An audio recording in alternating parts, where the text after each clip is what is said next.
Online now, I've got a lady who's been in the music business for quite a few years. It all started off in the late 1980s, and since then, she's never looked back. Having toured with Daniel O'Donnell for probably more years than even she cares to remember, she's still performing, still recording, and has a new album out. Mary Duff, great to speak to you. Hello, Gerry. It's great to talk to you as well. Live with you. Mary, good to speak with you. Now, listen, it all started off on a national prominence for you in Ireland, back with the song called "Beautiful Meath." That was kind of into my career, all right. That was written by a Cavan man from your own neck of the woods, a fellow called Derek Nelson from Virginia, and poor Derek actually passed away just around Christmas time, so I always remember him when I sing that song, and I've sung that song in my own shows and still do throughout the world, so it's a well-known song, and every thanks to Derek for that. I'm sure he's listening up above. Indeed, it was one of the all-time classics. I think it was a song in many ways. It's a great song. It really does, and it manages to encapsulate the entire county of Meath. But the other thing was about Meath that actually your own native county of Meath really didn't have a major amount of songs written about it. No, it was probably the only song really about Meath at the time, and of course Meath were very big in football all those years when that song came out as well, so it made the song even more popular, and I got the opportunity to sing it on television at different up for the matches and stuff like that as well, so it was a great song for me, I have to say. Indeed. It is. Indeed. Now, but you started, listen, going back earlier on, you started when you were really only a kid playing with your father.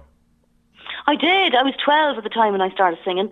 My father's still very much with it. He's just celebrated his 85th birthday on the 3rd of April there, and he's flying. He's driving his own car, and he's still playing his accordion at sessions. And in fact, there on Monday night, I did a show in my local church. First time I did that, and something I was looking forward to for a long, long time. And he was one of my special guests, so he's very much with it and on top form. He's a very good accordion player, traditional Irish music.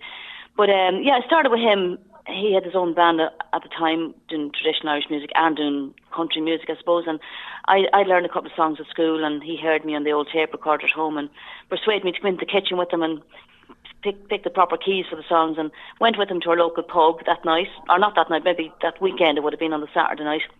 And I sang the two songs, and I just loved it. And that was where I started out. And I worked with him for many, many years together, and eventually I used to be booking the band, and I'd book for a whole year ahead, say in October time.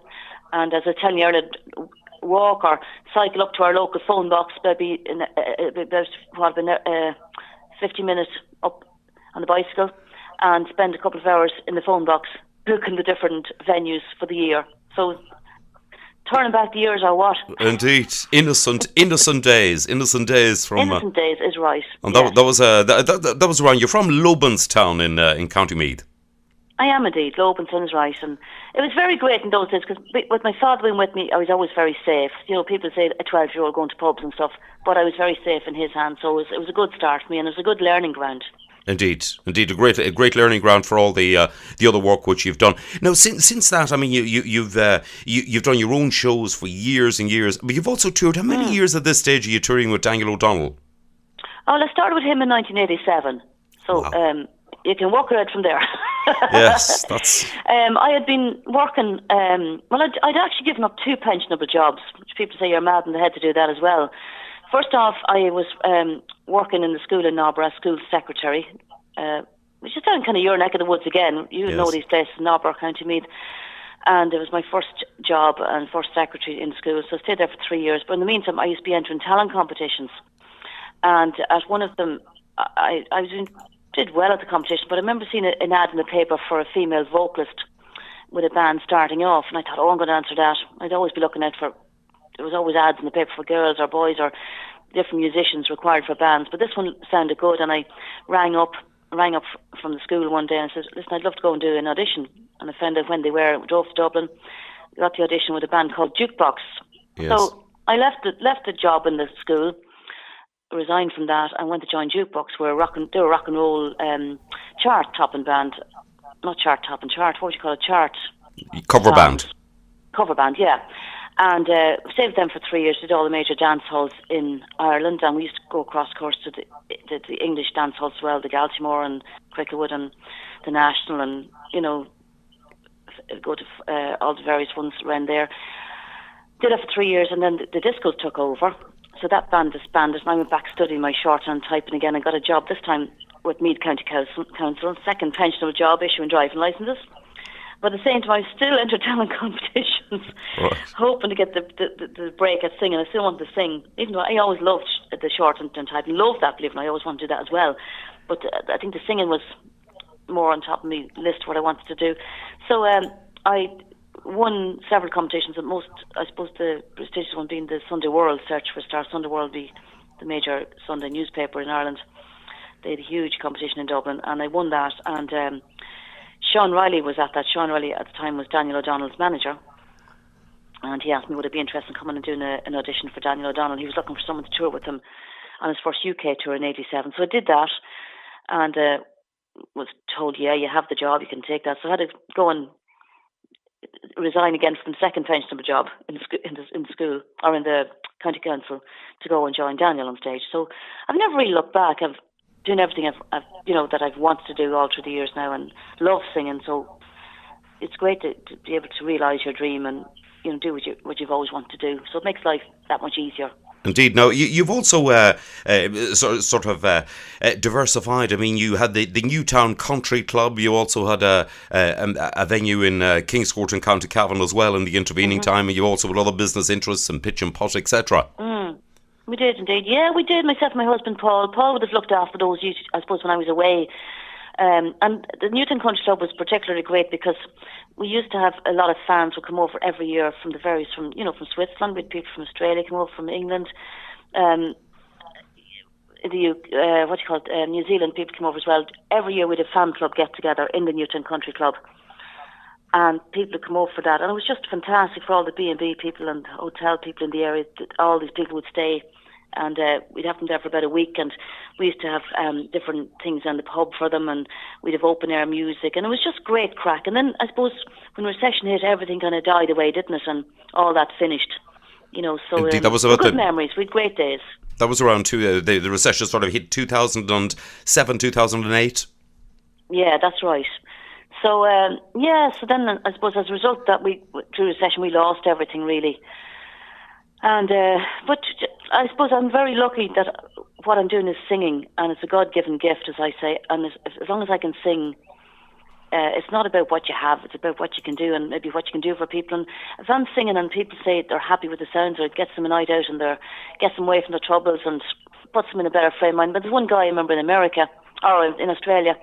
He wrote to me after being at one of the shows out there, and he said he went to the show kind of under duress. He'd been just told he had cancer and he was in really bad form, and he went with some of his family to the show, and he said that he heard me singing The Cliffs of Janine unaccompanied, and he says, well, what do I want to die for? With such beauty on this earth, what would I want to die for? And he said it was a turning point for him, and that was something that would give you a great lift. Indeed. It just lifted me up greatly. So I thought, well, what am I moaning about? So just get on with it and think life's great now. We can all live with less and enjoy life. It's not about what you have, it's about what you do with what you have. Exactly, yes. And I mean, things like something like what that particular gentleman said, there is no money in the world can actually buy that. No, there's not. Money doesn't buy you everything. I mean, it does help to pay the bills, don't get me wrong. Yes. But I suppose when we all had plenty, you kind of didn't appreciate it as much because you just, you'd be buying this and buying that, and your neighbour has a house and you'd have 2 cars, maybe you can buy another car just for the cracks to look good outside his house, stuff like that, stupid stuff. You spend it stupidly, we all did, and I suppose if it came again we'd all do the same again. But then when you haven't got it, you realise you can do without it. Well, yes, that's you can true. live on less. Even in the purely materialistic world we were in, it's nice to get feet on the ground there. Listen, you've recorded a new album. It's the first recording in a while. Well, I did one 2 years ago, an original album. The last one was called Changing Lanes, and it was all basically songs from the great songwriters in Nashville.